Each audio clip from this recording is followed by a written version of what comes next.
वडोदरा आम आदमी पार्टी द्वारा गैस सिलेंडर के दाम में घटावा और महिलाओं को सम्मान राशि मिले वैसी मांग करते हुए शहर के महात्मा गांधी नगर गृह पर विरोध प्रदर्शन किया गया। वडोदरा आम आदमी पार्टी द्वारा शहर के महात्मा गांधी नगर गृह पर आज विरोध प्रदर्शन किया गया, जिसमें राजस्थान और मध्य प्रदेश की तरह गुजरात सरकार द्वारा भी 450 रुपये में गैस का सिलेंडर दिया जाए और महिलाओं को 3000 रुपये की सहायता सम्मान राशि दी जाए वैसी मांग करते हुए भाजपा के खिलाफ विरोध प्रदर्शन किया गया था, जिसमें राजस्थान और एमपी में भाजपा द्वारा इस प्रकार की घोषणा की गई है। ऐसे में दोनों जगह पर भाजपा का शासन होने के बावजूद गुजरात राज्य सरकार द्वारा इस बारे में कोई भी कामगिरी नहीं की गई। जहां 27 सालों से गुजरात में भाजपा का ही शासन होने के बावजूद गुजरात की जनता के साथ कहीं न कहीं अन्याय किया जा रहा है, वैसे गंभीर आरोप लगाए गए थे। जहां आज वडोदरा आम आदमी पार्टी के आगेवान महानुभावों की उपस्थिति में भाजपा के खिलाफ पोस्टर्स बैनर्स के साथ प्रदर्शन जारी किया गया। आम आदमी पार्टी वडोदरा शहर द्वारा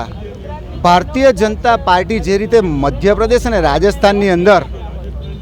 450 રૂપિયા સિલિન્ડર અને 3000 રૂપિયા જેટલા સન્માન રાશિ જ્યારે દરેક બહેનોના ખાતામાં નાખવાની છે ભારતીય જનતા પાર્ટીની, તો ગુજરાતની જનતાએ છેલ્લા 30 વર્ષની અંદર ખોબે ખોબા ભરી મત આપીને ભારતીય જનતા પાર્ટીને શાસન આપ્યું છે। ત્યારે આ ગુજરાતની મહિલાઓ સાથે અન્યાય થઈ રહ્યો ત્યારે